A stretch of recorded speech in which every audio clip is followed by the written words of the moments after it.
the masculine part of Yahweh. Yahweh is both masculine and feminine. This masculine and feminine principle came from the ancient Kemetic teachings.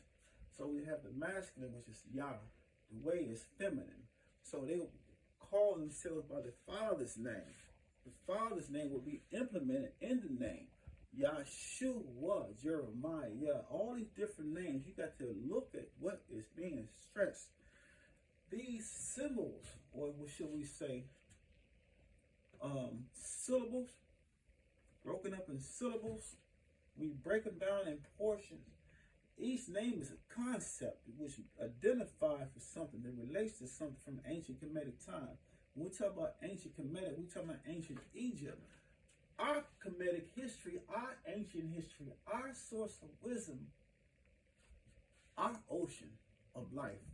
And see, this is something that needs to be poured back on us, which is pouring back on us. The only person or being or spirit that can pour it back on us is that divine, high divine God, whom we call Yahweh, or the Damari, or Batala, Ogun, all that. It can keep going on and on, these different names.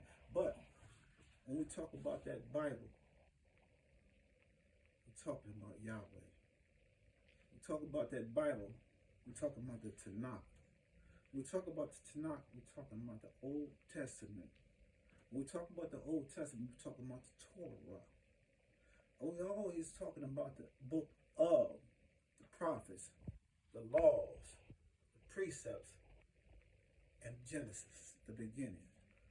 But that is the book that we must foundate ourselves in. It's not the New Testament. The New Testament came later.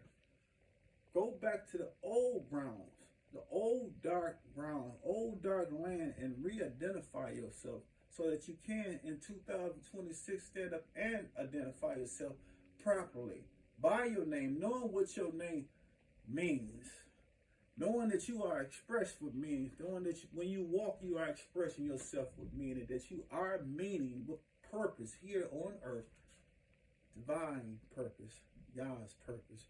So when you look at your children, you say, wow, why did I name my child this? Why did I name my child that? Where are these names coming from? Now, a lot of us today in 2026 don't know nothing about Hebrewism or Judaism. We don't identify with the Old Testament. So what took place here on earth not so long ago, and it's happening now, and it's expressing itself vividly. What happened here? Again, strange things are happening. Dang, I didn't know I named my child by a divine name. I didn't even have any knowledge of it. I just knew I didn't want her to have old ghetto names, so I named her this. Why? Where did that come from? That's a divine intervention that took place at the child's birth, when the child was coming. The woman was in her state.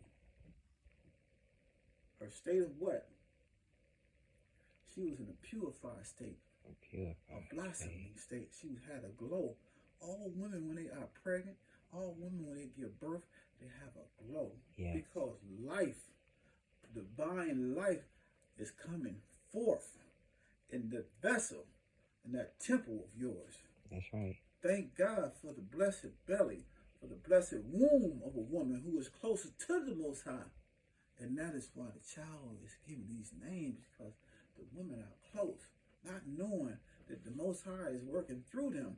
And they should identify, because wait a minute, this is a divine specimen that's coming from within me. How is that possible? I just created life. Oh my God. Man. Ooh. I just created life. This woman is looking, saying, what should I name?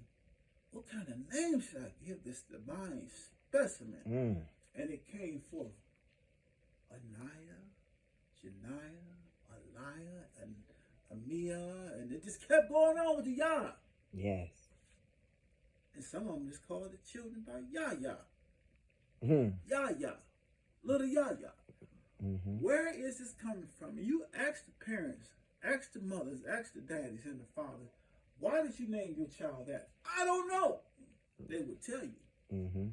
But the prophecy would tell you that these are the things will happen in the latter days. As it was in the beginning, so shall it be in the end. We will start calling ourselves, renaming ourselves by our Father's name. Yes. We will surname ourselves. We will call our last names Israel. Yes. A lot of this is coming forth. I don't want to be called by this English name anymore.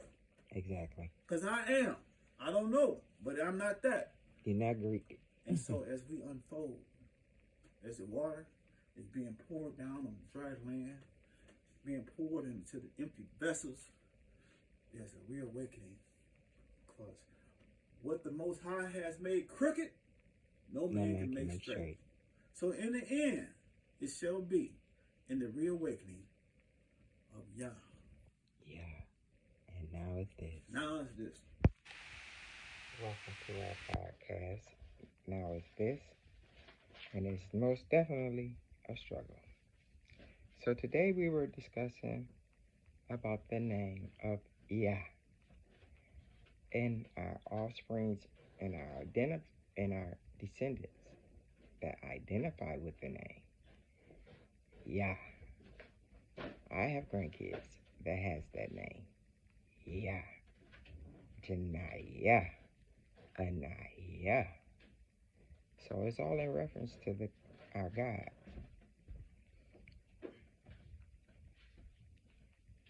So here's our teacher for today. A